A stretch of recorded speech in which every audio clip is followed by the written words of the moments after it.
Creo que salió Shelly.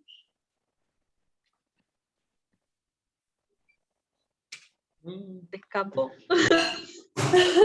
Puse a grabar y se fue. Empezaron a grabar y se asustó. Estamos en problema. Es tímido, es tímido. ¿No será que en el cartelito ese que sale le dio a que no autoriza la grabación? Claro. Ah, quizás ha puesto. Capaz que se ha equivocado. Ah, Se sí. Puede Lo ser. tenía en inglés y entonces no entendió qué le decía. Ahí está, ahí está. Capaz tiene un paper que no quiere que lo vean por ahí, no quiere que se grabe, ¿eh?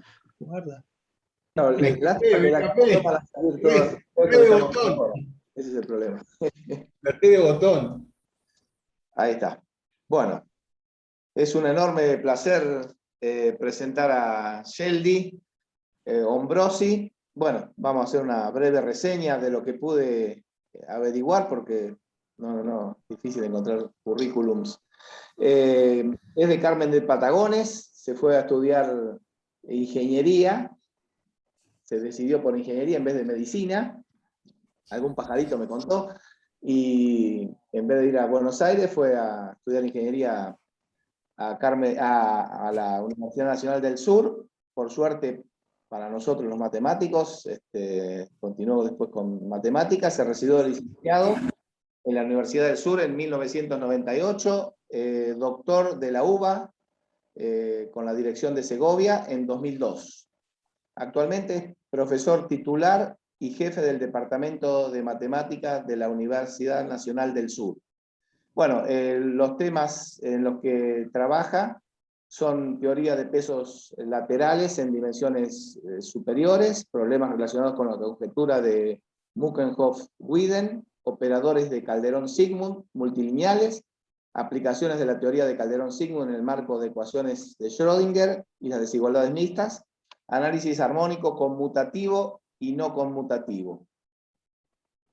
A ver, bueno, ha publicado en revistas, digamos, tiene numerosos trabajos, es un reconocido internacionalmente en el área, tiene trabajos en las revistas más prestigiosas del momento, como el Transaction Advances, Journal of Functional Analysis, Indiana, Journal of Geometric Analysis, Israel Mathematical Journal, Mathematician Allen y otras.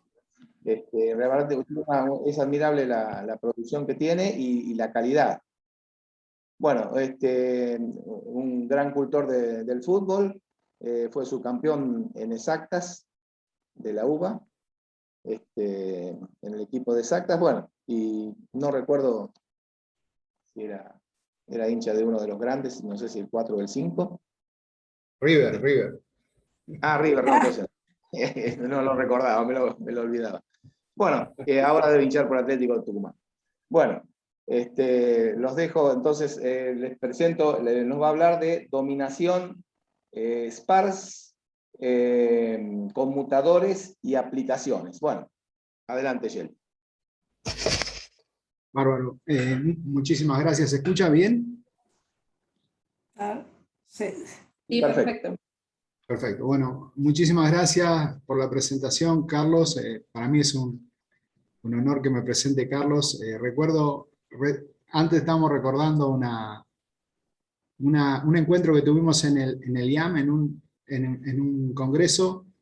Resulta que yo iba a dar una charla de algo que no me acuerdo qué era, y él me preguntó si iba a hablar sobre un tema que habría visto que yo había hecho, y le dije que no, y le expliqué algo sobre ese tema, y me hizo una observación, digamos, que nunca había percibido. Es decir, él no es de análisis, digamos, había entendido mejor que yo. Así que un placer que Carlos me presente. También les quiero agradecer a la Unión Matemática Argentina, concretamente al comité científico, que me haya dado el privilegio de poder dar una charla en homenaje a Carlos Segovia. Me pone muy contenta esta iniciativa que ya comenzó el año pasado de reconocer a matemáticos.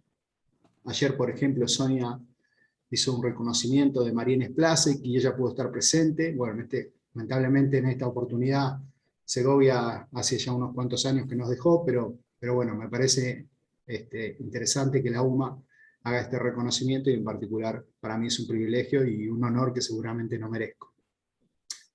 Bueno, no voy a extenderme mucho, digamos, como un poco decía Hugo antes, no estaban todos seguramente, pero todos somos un poco amigos de Segovia, porque Segovia es de esas personas, era de esas personas que, digamos, generaban placer estar con él, digamos. Era un conversador, como diría Fava, pero un conversador que hablaba mucho, pero que no hablaba de gusto, digamos, porque muchos hablamos mucho a veces y por ahí decimos, hablamos de gusto. No era el caso de Segovia. Segovia, digamos, tuve la suerte de conocerlo, de compartir con él, de aprovecharlo, para decirlo de alguna manera, digamos, en el ambiente matemático, supongo que en otros ambientes también, pero uno, digamos, encuentra personas intuitivas, personas detallistas, con mucha memoria, perseverantes. Bueno, Segovia era todo junto, digamos, por eso era siempre generaba tanto placer, y no porque uno tal vez en una posición, digamos, de admiración, en el hecho de, yo hice el doctorado con él, fui su anteúltimo alumno, el último Ricardo Testoni, que lo vi que está por acá.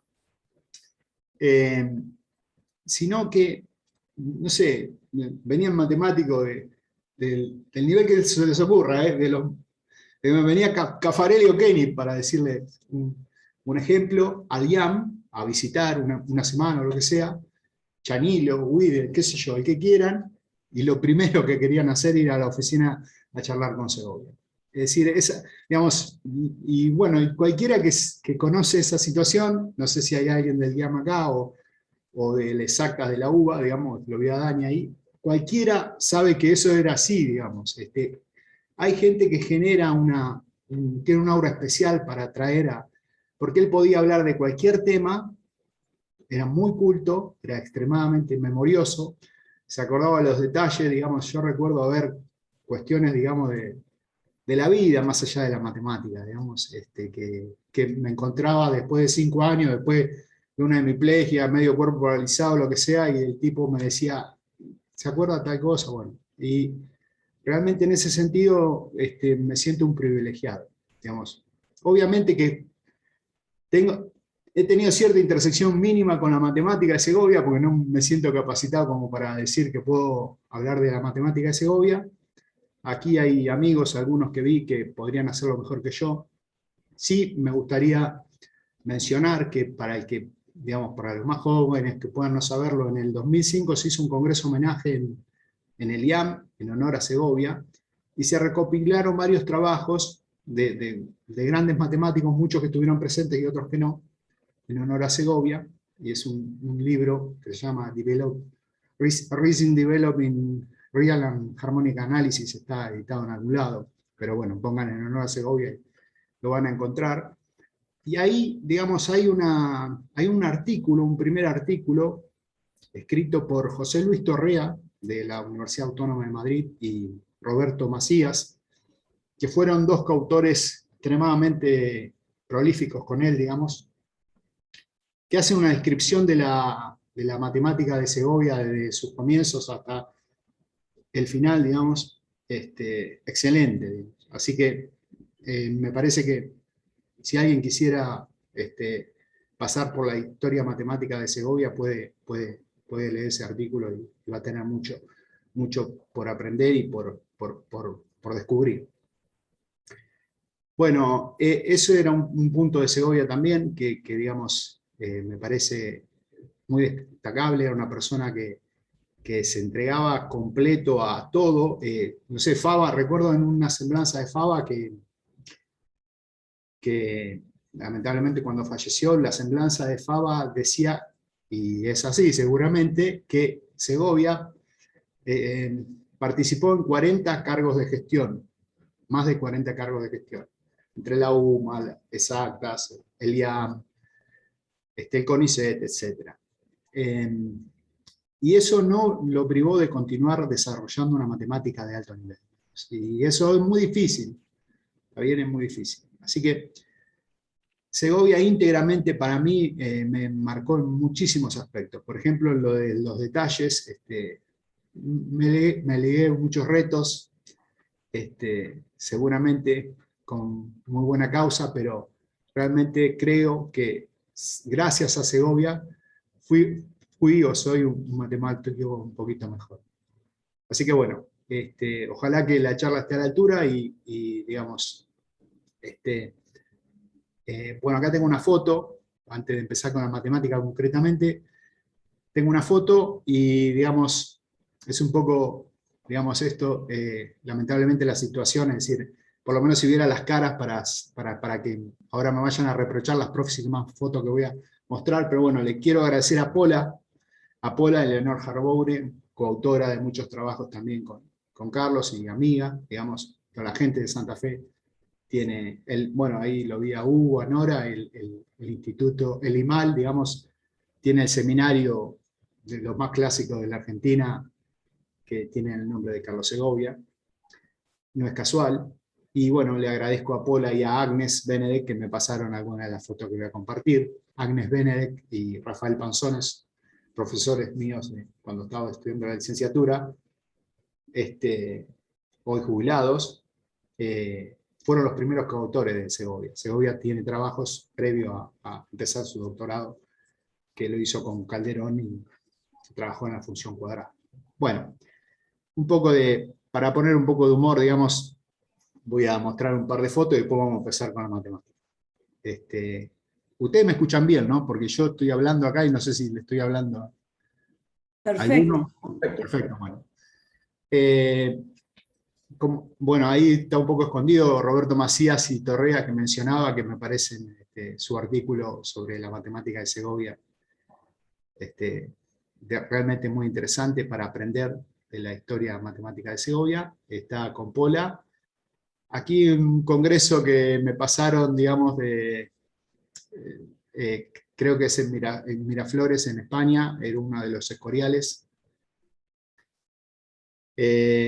Acá está con Panzone y Trione. Y acá hay una foto que me pasó Pola, que no está Segovia, pero las caras de algunos amigos de Santa Fe y amigas, digamos, me gustó y entonces la puse. Así que bueno, espero que esta foto no tenga represalias en el futuro.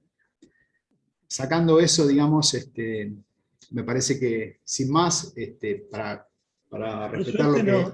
No estableciste ninguna biyección con el estado actual de los individuos, así que no hay problema. Claro, bueno, eso lo dejo, digamos, la voy a pasar rápido. ¿No?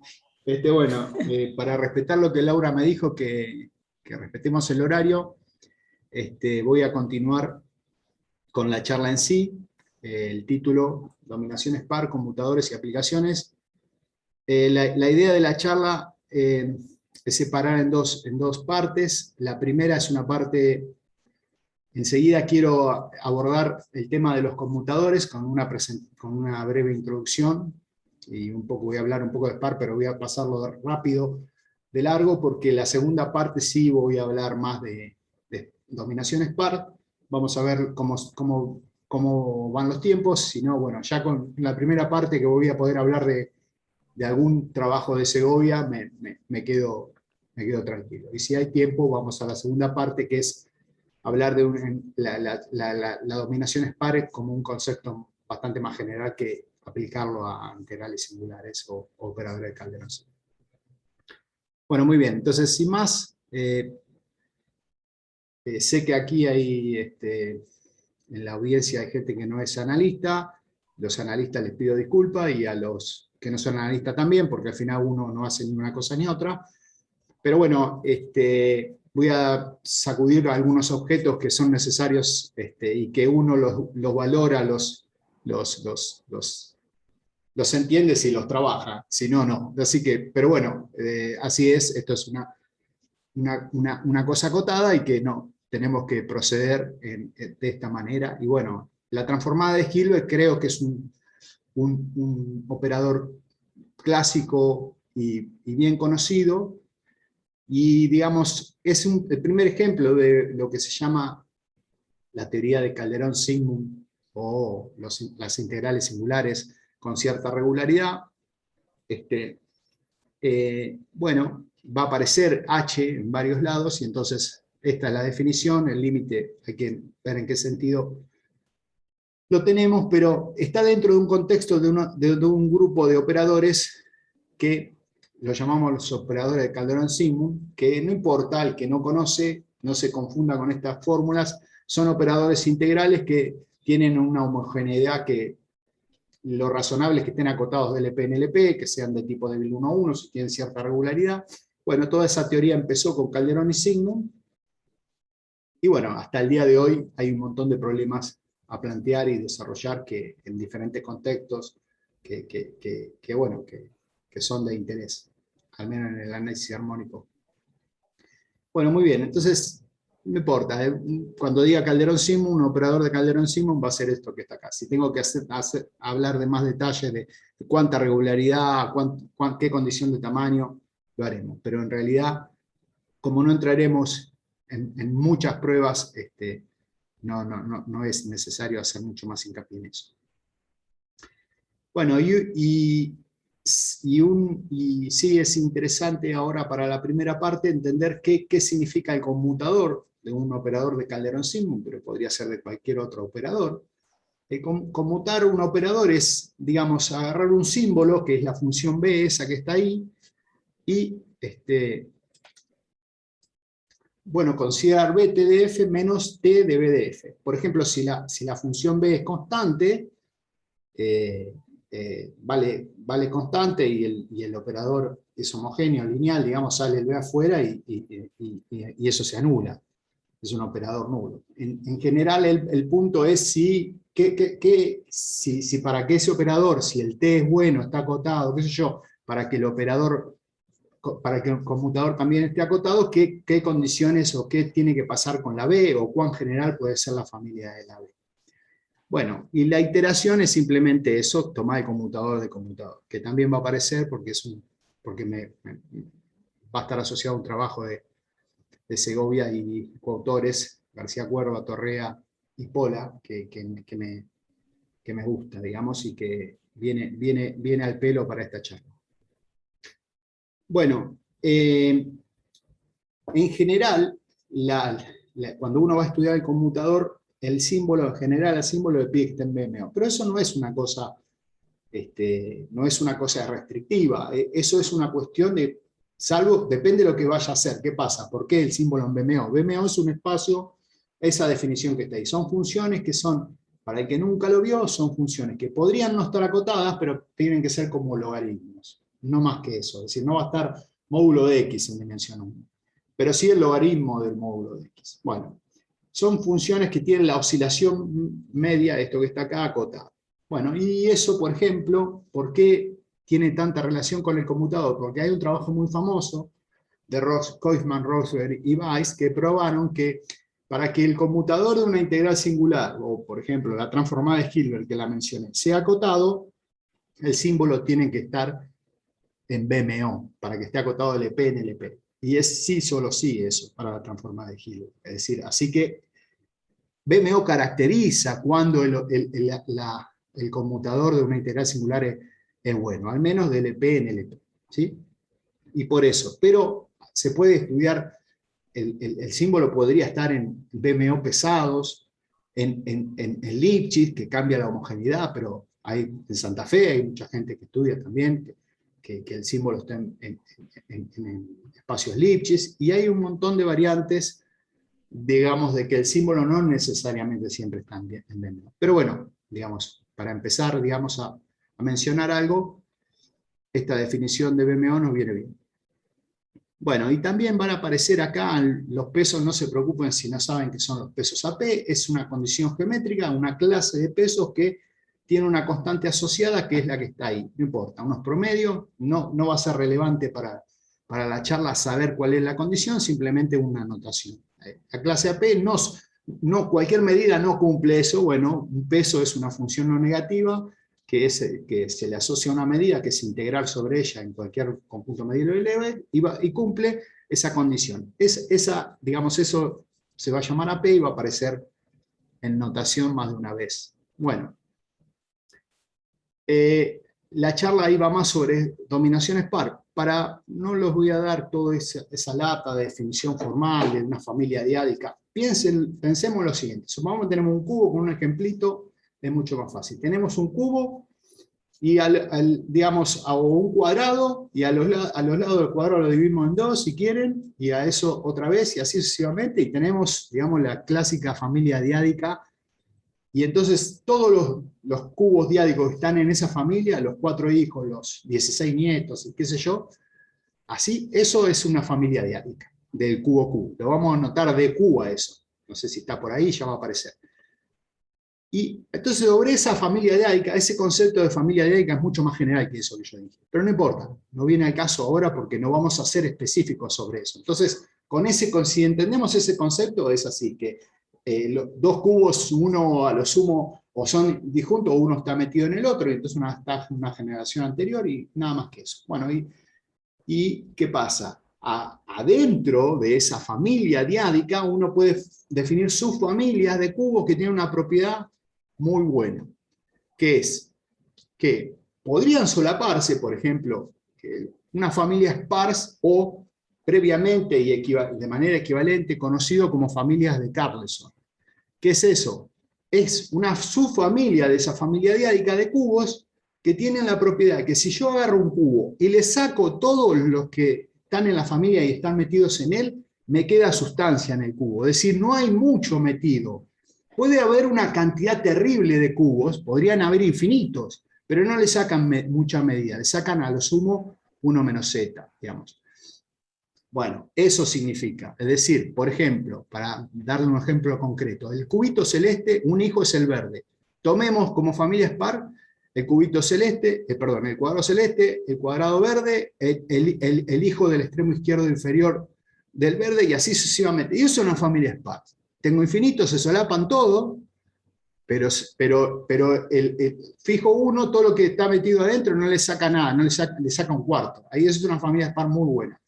Esta, que está el ejemplito ahí dibujadito, es un poquito más delicada, porque empieza a tener, no hay solo un descendiente, hay muchos. Pero no importa que sean muchos, mientras midan poco. ¿Sí? Bueno, ese es el concepto de familia SPARS. Bueno, ¿por qué esto, digamos, las familias SPARS, digamos, insisto, las familias SPARS son equivalentes, es un trabajo en un librito de Nazarov y Lerner, fue probado, son equivalentes a tener familia de Carlson, y la familia de Carlson se conocen desde hace 50 años, digamos. ¿Por qué ahora se ha retomado esto en el sentido del concepto de esparcidad? ¿Por qué? Bueno, porque resulta que ha pasado que en ciertas desigualdades pesadas, para probar desigualdades Sharp en el sentido de cuantitativa Sharp, digamos, hay un problema que fue muy famoso, que ya está resuelto por Hayton, que se llama conjetura 2, resulta que aparecieron estos objetos como, digamos, una herramienta superpotente. Bueno, concretamente, un operador sparse es sumar los promedios de una función, los promedios de FQ, está ahí está escrito, FQ son los promedios, sumar los promedios, característica de los cubitos esos, en una familia sparse. Y eso es un operador sparse. Fíjense lo siguiente, si los cubos son disjuntos, si la familia de cubos en S es disjunta, obviamente ese es SPAR, porque es muy buena, es decir, cada vez que tengo uno, quien esté metido no le saca nada, porque no hay nadie metido. Entonces, trivialmente, si tiene una familia disjunta de cubos, es SPAR, pero eso, digamos, eso no alcanza. ¿Por qué? ¿Qué pasaría? Fíjense lo siguiente, ahora voy a dar una propiedad muy potente de estos bichos que diría que en general las familias SPAR no van a ser disjuntas, pero sí que una familia disjunta es SPAR. Fíjense lo siguiente, ¿qué pasaría con el operador ADS si S fuera una familia de cubos disjuntos 2 a 2? En cada punto X hay un solo posible cubo que lo tiene, entonces vale el promedio. Entonces ADS sería menor, para el que conoce, menor o igual que la maximal de la función. Y fíjense la superpropiedad que probaron un grupo de gente, que es que si yo tengo un operador de Calderón-Sigmund, como los que definí adelante, piensen en la transformada de Hilbert si quieren, Entonces, resulta que se pueden estimar puntualmente por operadores SPAR. Obviamente, el que sabe la teoría sabe que la maximal no va a controlar puntualmente a la transformada de Hill, pero con operadores SPAR sí se puede, ¿sí? Y es extremadamente precisa. La precisión radica en el hecho de que hay muy poco solapamiento en los niveles de las familias SPAR. Es decir, yo tengo una familia sparse, voy a tener los papás, por ejemplo, si empezaba con un cubo, los hijos, los nietos, y lo que está pasando es que se está achicando mucho la densidad de esas capas. Entonces, si se achica mucho de una manera geométrica a esa densidad, tengo una familia SPAR. Pero eso alcanza para estimar puntualmente. ¿Y por qué eso es muy positivo? Porque estos son operadores positivos, la F no negativa, localicé y tengo un operador positivo. Es mucho más fácil trabajar con estos bichitos SPAR que con las integrales singulares, que ni siquiera muchas veces puedo tener la expresión explícita del núcleo K de X y S que aparecía. Inclusive aunque tuviera la representación explícita, muchas cosas no son tan sencillas. Entonces, esto ha sido muy útil en ese contexto. Pero la idea de la segunda parte de la charla es convencerlos que va mucho más allá de eso como técnica. Bueno, muy bien. Eso, digamos, ya voy a hablar más de la historia de los SPARs. Discúlpenme, pero para llegar primero al conmutador tengo que avanzar, pero lo haré en la segunda parte si tenemos tiempo. Bien, ¿qué podemos decir del conmutador? Los conmutadores, digamos, de operadores de Calderón-Simon, por ejemplo, en general, si el símbolo, eso es una cosa que el que esté en la teoría puede saberlo, pero no en general, el símbolo esté en BMO, en ese espacio que definimos antes, tiende a ser más singular que la integral singular. De hecho, lo es. Por ejemplo, no vale el tipo del 1,1, eso fue probado por Carlos Pérez. Una integral singular con cierta regularidad, un operador de Calderón-Simon de tipo débil 1,1, una cierta desigualdad para el que no conoce, y sin embargo el conmutador no la cumple. Entonces, en general, no va a ser factible tener una desigualdad como esta si el símbolo está en BMO en general. No va a ser posible obtener que el conmutador es estimado por las familias SPAR. Entonces, ahí estuvo este problema dando vueltas y nosotros con Andrei Lerner y a Israel, que está por ahí, probamos una variante que la verdad que ha sido de utilidad en la teoría de conmutadores, que es el siguiente teorema. Cuando uno tiene una integral singular, un operador de Calderón-Simon con cierta regularidad en el núcleo, lo que puede hacer es estimarlo por dos objetos que son modificaciones de la familia SPAR. ¿Qué modificaciones?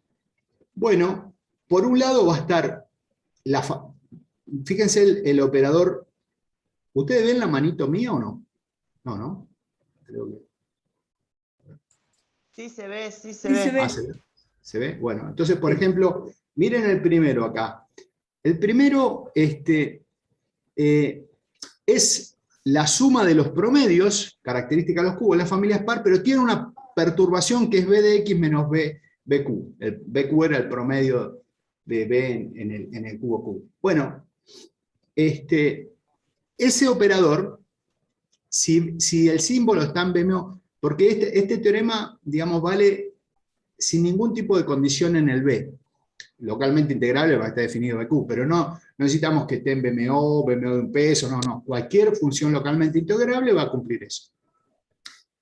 Así que, digamos, si por ejemplo B está en BMO, se puede probar que esta permutación no estropea el tipo débil 1,1. Este operador que está acá, aunque B esté aunque sea, porque si está acotado esto, bingo. Si eso está acotado, si el B está acotado, bingo. Esto sería comparable o estimable por una sparse, por una suma de los promedios, bingo, que es la sparse. Bueno, no. Entonces, eso, digamos, esa perturbación sigue no estropea el tipo débil 1,1. Ese operador, si el símbolo B está en BMO, es de tipo débil 1,1. Por lo tanto, no va a poder estimar solo al conmutador. Se necesita el otro término que precisamente es el dual. Con los dos juntos se puede, y es muy preciso. El otro, uno podría decir, el otro también podría alcanzar el segundo, el TS3B, que realmente es el dual, digamos. Bueno, no, tampoco. Bueno, por un argumento digamos, por ejemplo, podría ser, si la transformada de Hilbert, el conmutador se comporta similar, y entonces si puedo estimar por uno, podría estimarlo por el dual, pero la transformada de Hilbert conmutador se comporta como el conmutador como el dual de ese operador. Entonces, pero también hay formas mucho más directas de verlo. Por ejemplo, este segundo operador implicaría desigualdad en el extremo. Eso se puede estimar por lo que se llaman promedios L log L, y esos promedios Carlos Pérez y a Israel ya habían visto que no pueden satisfacer las mismas desigualdades que el conmutador en el extremo. Endpoint, no voy a entrar en eso porque no tenemos tiempo, así que ninguno solo alcanzaría. Es decir, los dos son necesarios, y en general producen muchísimas estimaciones Sharp para el conmutador. Así que, digamos, ha sido de utilidad. Voy a contar una aplicación que tiene relación con un trabajo como decía, de Segovia y compañía. Bien, ahí decía que no era necesario, no se podía sacar ninguno. Bueno, hay un tipo de desigualdad que probó Bloom, que cuando yo tengo pares de pesos, mu y lambda, imagínense que están ambos en AP, en la clase AP, pero no son el mismo peso. Lo razonable o lo natural es que el BMO que vaya a estimar, el BMO, el símbolo que vaya a ser útil para la estimación del conmutador, es un BMO pesado respecto a mu, donde nu tiene relación con los pesos que van a estar entre el LP nu y el LP lambda. Es decir, hay digamos, lo cual es razonable, porque cuando el peso es el mismo, como que recuperaría el BMO clásico sin peso, digamos, el BMO de la medida de D. Bueno, Bloom probó para la transformada de Hilbert esa desigualdad. Esta versión pesada de los BMO fue primero fue definida por Mackenhau y Widen, e independientemente por García Cuerva en su tesis, digamos. Los estudiaron y demás, pero bueno, en la estimación, porque algunos le llaman el BMO de Bloom, pero no es el BMO de Bloom. Bloom probó esta desigualdad. ¿Sí? Bueno, digamos, hay una cosa interesante acá también, no sé si lo puse, es un sí solo sí. Si ambos pesos están en AP, y el conmutador de la transformada de Hilbert está acotada entre estos dos espacios, resulta que el símbolo tiene que estar en BMO de nu para ese nu específico. ¿Sí? Es una caracterización. Eso es interesante. Bueno.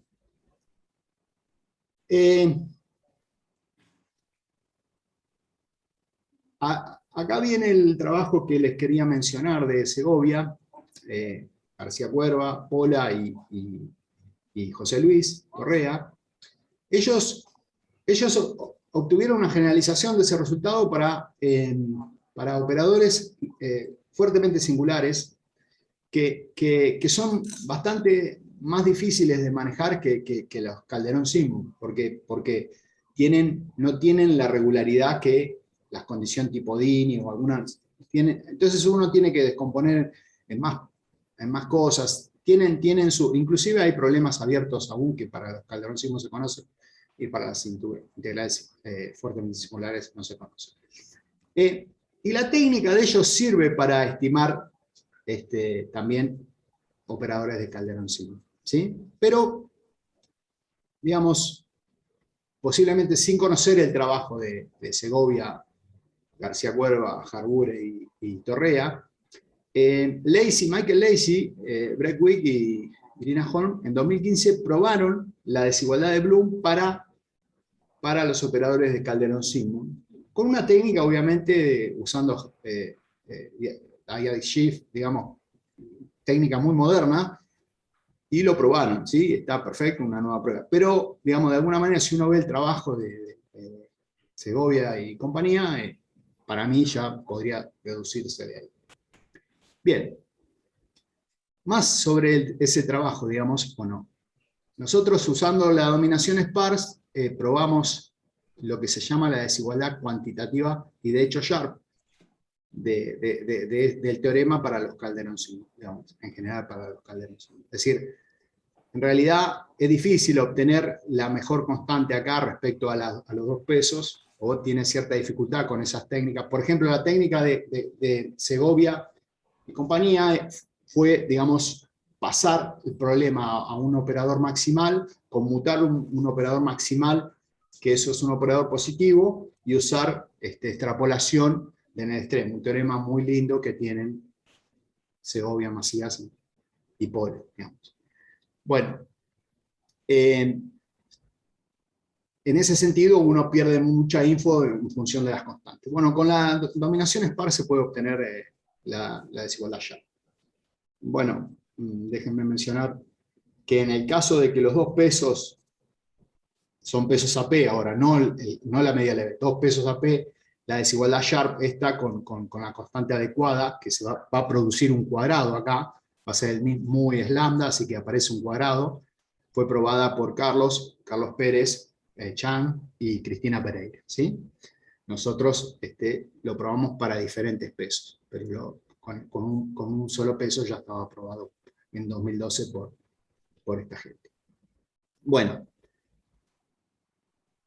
digamos, déjenme hacer la prueba, o una idea de la prueba, para entender un poco la potencia de la dominación sparse. Y un poco presentar por qué en realidad lo que existe es una cuestión filosófica más potente, que la dominación sparse no está asociada a operadores. O se puede aplicar en operadores, pero es un concepto más amplio. Bueno, un lema que vale, que posiblemente sin dejarlo explícito ya estuviera en un trabajo de Fuji de hace mucho tiempo, es el siguiente: si yo tengo una función cualquiera, le resto su promedio,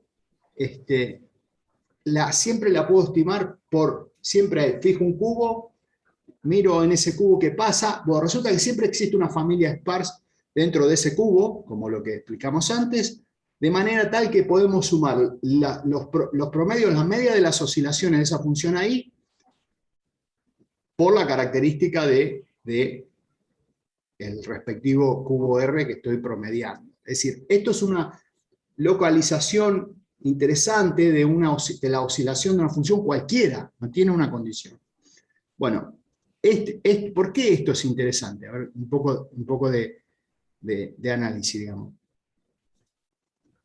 Por ejemplo, en este caso, y eso, digamos, en definitiva, es como el objeto que está a la izquierda acá se puede estimar por una suma de ciertas oscilaciones, característica bueno, es como una dominación sparse para un objeto, digamos, que no es T de alguien, pero no importa, digamos. Ese concepto, digamos, ¿por qué es útil? Bueno, fíjense lo siguiente: si yo tuviera que estimar este era uno de los pedazos del T B estrella ese, de uno de los operadores que estima a los conmutadores, uno tendría que estimar este objeto, y la F no tiene nada que ver con el B, y el B tiene condiciones porque va a estar en algún espacio que ya impondré, pero la F no. Entonces, por ejemplo, uno llega acá, digamos, y en cualquier curso de análisis lo que haría es decir, vamos a hacer Helder para separarlos. Si hace Helder, perdió. Entonces, en realidad, va a esa desigualdad puntual que mencioné, y la separó, y la localizó y separó simultáneamente. Claro, después tendrá que poder sumar en R. Ese es el principal problema, pero la esparcidad permite o da herramientas para poder sumar en R. Bueno, entonces, fíjense, ahí apareció una condición, porque la impusimos, que estos promedios estén, como está el B en el B medio pesado, saca la medida no es B, es nu de R, y entonces nos quedó esta expresión y salió afuera la condición en el símbolo, y nos quedó ahora una representación que, si uno simplemente reescribe esto, es la suma sparse de la F respecto a la medida nu. Y eso era un objeto. Y después tenemos que sumar en Q, y los Q estaban en S también. Bueno, acá estoy haciendo un poco de trampa porque mezclé un S con otro S, pero no importa. Piensen que pueden tomar el mismo y no es mentira. Entonces, una vez que hicieron eso, esa cuentita da, suman ahora en el QNS, y resulta que les queda esa estimación. ¿Sí? Queda esa estimación que es digamos, una estimación extremadamente precisa, bueno, no tanto como lo que teníamos. ¿Por qué razón? Pero más útil para probar estimaciones si uno sabe probar estimaciones de las familias sparse. Nos quedó que una parte de lo que nosotros estimamos, con lo que estimamos el conmutador, se puede acotar con una constante que depende del símbolo, por la composición de la sparse, nu de la sparse, ¿sí? Bueno, les digo que Michael Lacy comentaba que él creía que el conmutador se tenía que poder estimar por la composición de sparse. Bueno, tenía razón, digamos. Tenía razón, porque si particularmente el símbolo está en BMO de la medida 1, digamos, esto lo está probando. Ahora les voy a decir por qué. Porque el otro término se estima igual por un argumento de dualidad. Porque este operador es autoadjunto. Así que, en realidad, no solo podemos estimar este, sino que el otro término, el T sin la estrella, por exactamente lo mismo. Pero la ventaja es, bueno, tiene dos problemas solo tener la composición, es decir, sin el nu adentro. Bueno, sin el nu adentro, si uno no va adentro de la descomposición que nosotros encontramos, no hay forma de inventar el peso intermedio cuando los dos pesos son diferentes, que es lo que pasa acá. Y la otra es que, aunque por ejemplo trabajemos con el símbolo en BMO, la composición de sparse en otras desigualdades en el extremo, que se llama endpoint estimate, digamos que valen tipo L log L, si tenemos la composición de sparse, estamos al horno, no podemos continuar. Entonces hay que trabajar con cada término de los términos positivos, el TB y el T estrella. ¿Sí? Pero, digamos, en cualquier caso, esto, en este contexto y para este problema, pasar a esta composición se puede y es suficiente para poder trabajar. Bueno, ahora es simplemente usar un hecho clásico, digamos, de esta última década para las estimaciones para las sparse. Las sparse justamente son buenas para calcular las normas, digamos, es relativamente sencillo calcular de manera precisa las normas respecto a los pesos AP. Los operadores SPAN están acotados en el EP de un peso y el peso está en AP, y de hecho con ese control de las constantes, y ahora simplemente hay que combinar las cosas que tenemos y ya estamos. Esto fue probado, digamos, fue utilizado para la dominación SPARS por Andrei Lerner, pero fue probado por primera vez en un trabajo de Carlos Pérez, Cruz Uribe y Chema Martel, ¿sí? Este hecho de las SPARS.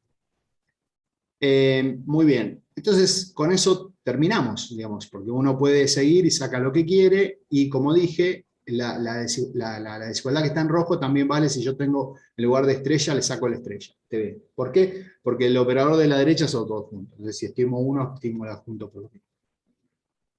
Muy bien.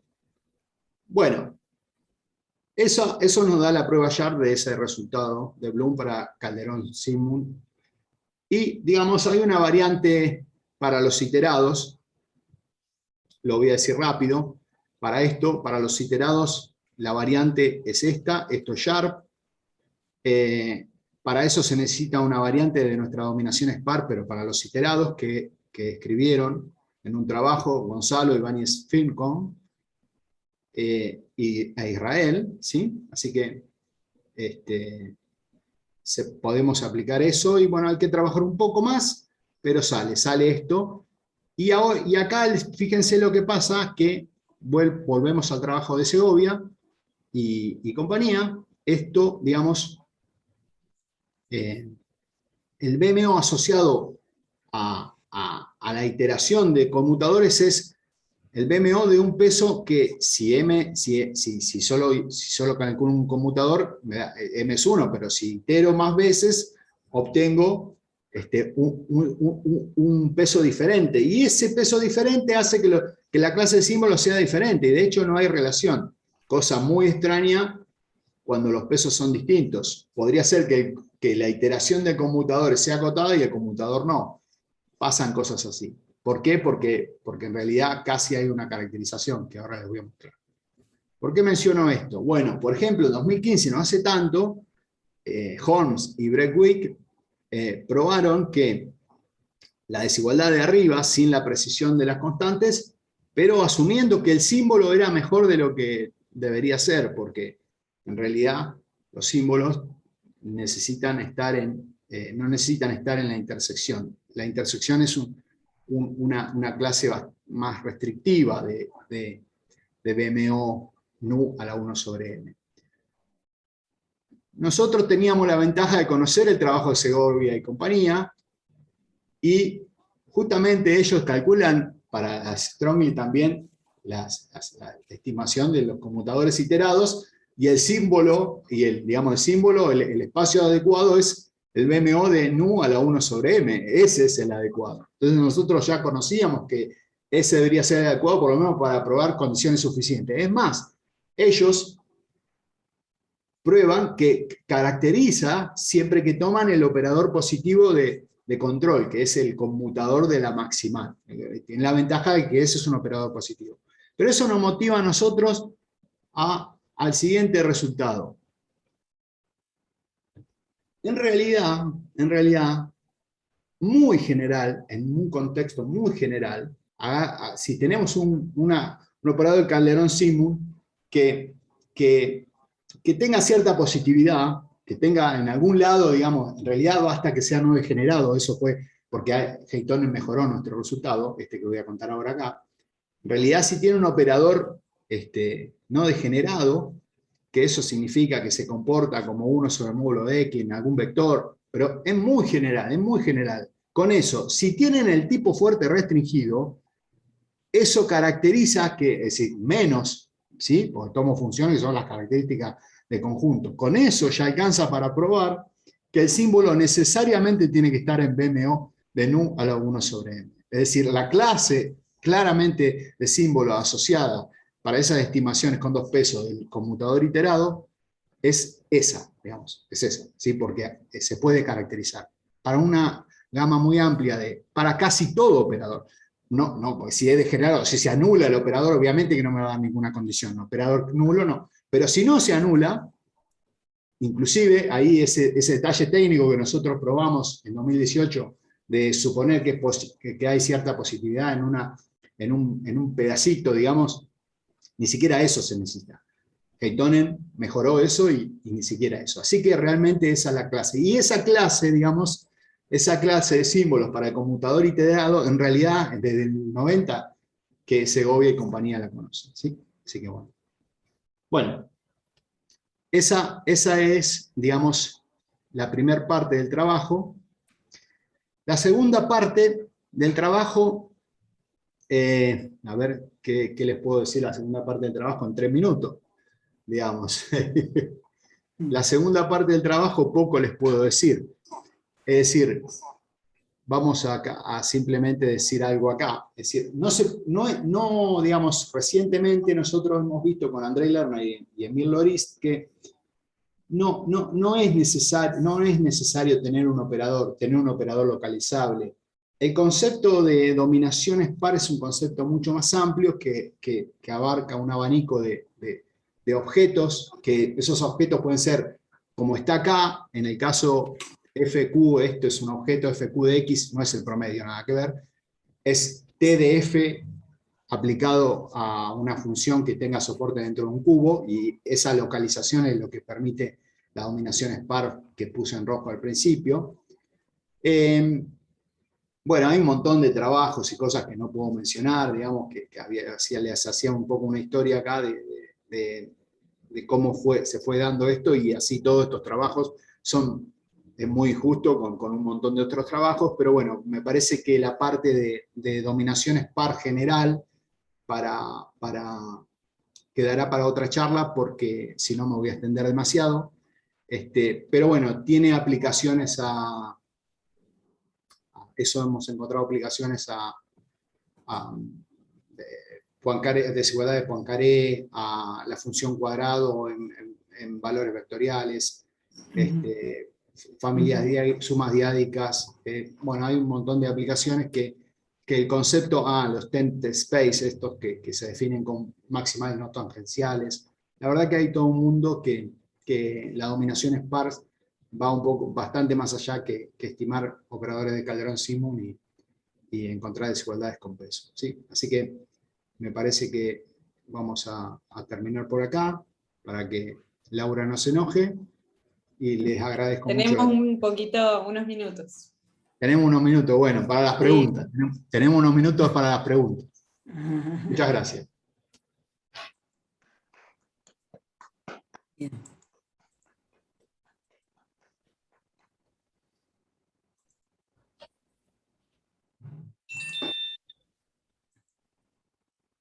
Bueno, gracias Yeldi por tu hermosa charla. ¿Hay alguna pregunta en el auditorio? Yo, Yeldi, quería preguntarte, Sí. la condición que ustedes imponían en los operadores de Calderón-Simon, que era de tipo Dini, omega de tipo Dini en el núcleo, seguramente, ese de 2018. Sí.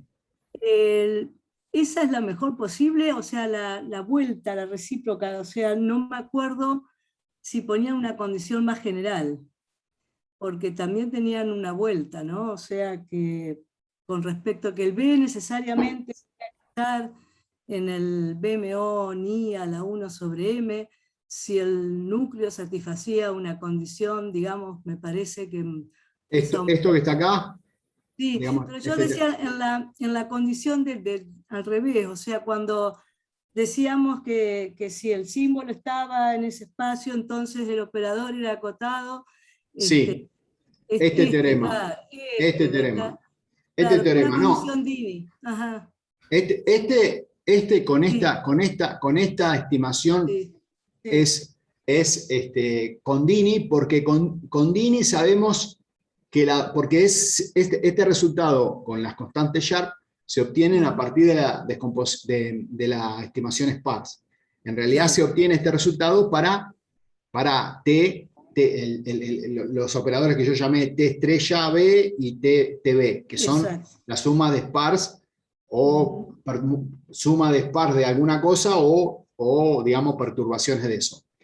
Para Exacto. tener exactamente eso, podemos tener operadores más, digamos, por ejemplo, Germander, hay un trabajo de Israel con Gonzalo, si no me equivoco, que hay otros operadores que también se obtienen dominación sparse, pero empieza a haber promedios, en lugar de tener los promedios clásicos, L1, se toman promedios LR, se tienen formas bilineales, y eso provocan constantes peores, vamos a decirlo así. Hay Perfecto. mucha más teoría, pero la desigualdad, por ejemplo, digamos, si uno piensa en la RAF, una integral singular RAF, ni siquiera para la RAF se sabe hoy que sea Sharp, lo que sería acá no aparecería el M si no tuviera el conmutador, no se sabe si es Sharp, lo mismo que para los Calderón-Simon. De hecho, lo que mejor se conoce, el teorema 2 famoso ese, que es lineal para las Calderón-Simon, hasta ahora se conoce cuadrático para la RAF.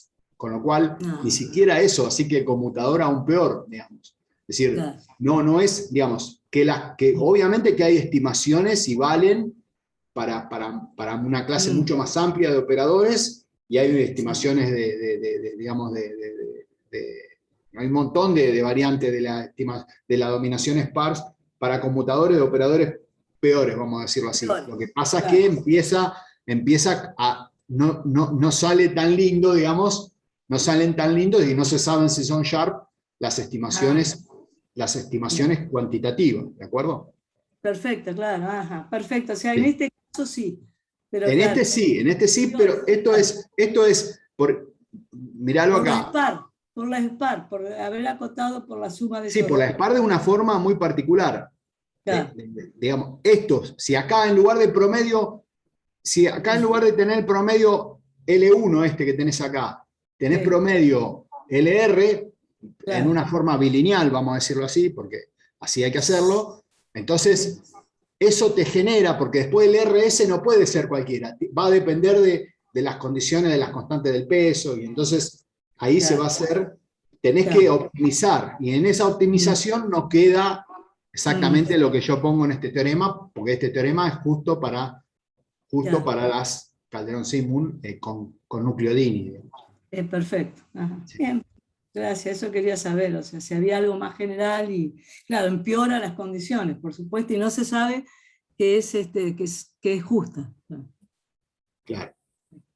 Sí, sí, exacto, exacto. Vos podés obtener estimaciones, se aplica a un montón de cosas. Insisto, digamos, ha tenido mucha utilidad esto y esta variante, y no sé, digamos, hay un montón de gente trabajando que ha hecho variantes de esta estimación, tanto de la SPARS en general o de la SPARS de computadores, en varios contextos, para operadores más singulares, para variantes de operadores, en contexto de integrales singulares sobre digamos, en contextos, digamos, donde Laguerre o este tipo de variante, y bueno, digamos, las cosas, las constantes se estropean si se estropea la dominación acá. Es decir, si los promedios tienen que ser peores, las constantes van a ser peores. Claro, pero bueno, perfecto. después, en ese caso, los problemas difíciles ahí son ver si esas estimaciones son Sharp, porque Claro. los ejemplos que andan dando vuelta para las integrales singulares, por ejemplo, para las RAF, no se saben, digamos, ¿no? Claro. Entonces, Sí. es decir, para ver, porque puede ser que cuadrático sea lo mejor posible para la RAF en el problema 2, pero nadie lo pudo probar, digamos, que Claro. ya es por ahora, ¿no? Perfecto. ¿No? Claro. Bueno, muy bien. Bárbaro, gracias, Yeldin. Muy lindo todo. ¿Alguna otra pregunta? ¿Hay alguna? Gracias, yo, Carlos, ¿me dejas? Sí, sí, por supuesto. ¿Hay alguna vuelta del tipo que se pueda probar que todas las SPAR son integrales singulares en algún sentido? Bueno, mirá, acabas de hacer una pregunta que se ha hecho Feya Nazarov. Y no la resolvió, entonces Digamos, te la dejo a vos. en realidad hay como un cierto convencimiento de que, porque las SPARs, obviamente que uno hace un poco de trampa, dice las cosas rápido, pero digamos, las SPARs, los cubos, la familia SPAR depende de la F. Lo que pasa es que después uno tiene condiciones que son uniformes. Entonces, en realidad, digamos, las desigualdades que quiere probar salen igual.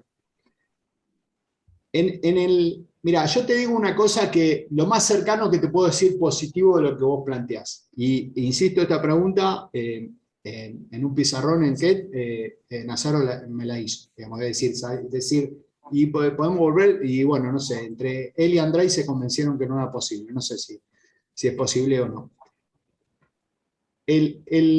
Digamos, nosotros tenemos un trabajo que digamos, lamentablemente por tiempo no pude contar con Andrei y con Israel, que dice que caracterizás si consigues una condición de 2 pesos que permite que el conmutador esté acotado,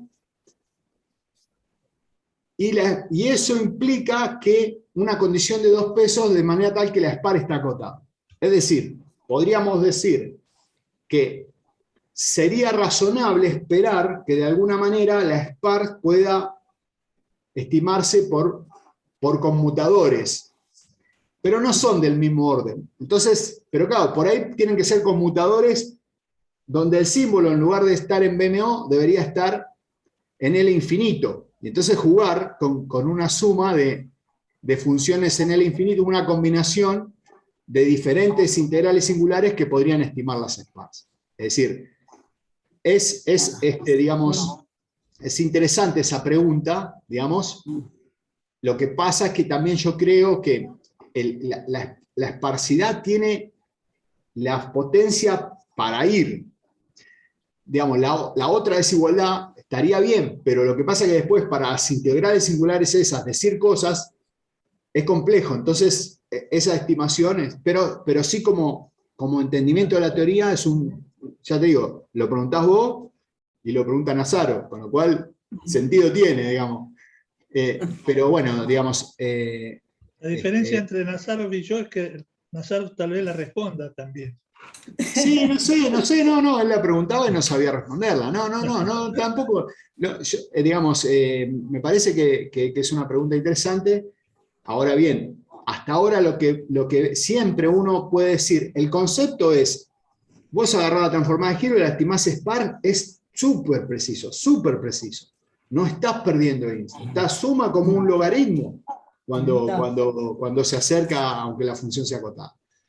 Y claro, te hace encontrar más cubitos uno dentro del otro, Es un hecho muy sorprendente. Claro, no es, yo sé que vos conocés, digamos, de la teoría de representación, tanto de Peter Michel o Heitonen, no es una representación, pero el problema es que de la representación muchas veces no localizás y no tenés la posibilidad de continuar trabajando. En algunas cosas sí y en otras no. Las SPAR, como son operadores localizables y positivos, para el ambiente positivo, digamos, para el ambiente de obtener cosas, esa desigualdad anda muy bien. Vale. Gracias, Shell. No, por favor. ¿Alguna otra pregunta?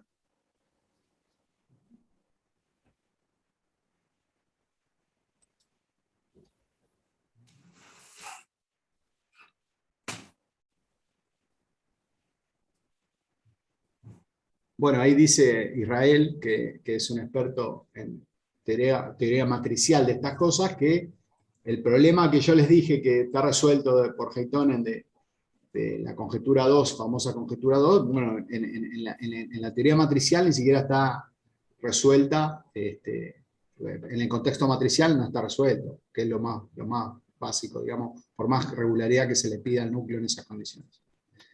Y bueno, ahí hay un mundo también. Y ahí hay dominación, ahí se llama Convex Body Domination, una cosa que hicieron Nazarov, Volver, Peter Michel y Trail.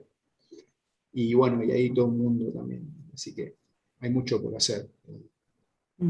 Pero no tenemos tiempo, estamos para jubilarnos ya. Sos joven vos.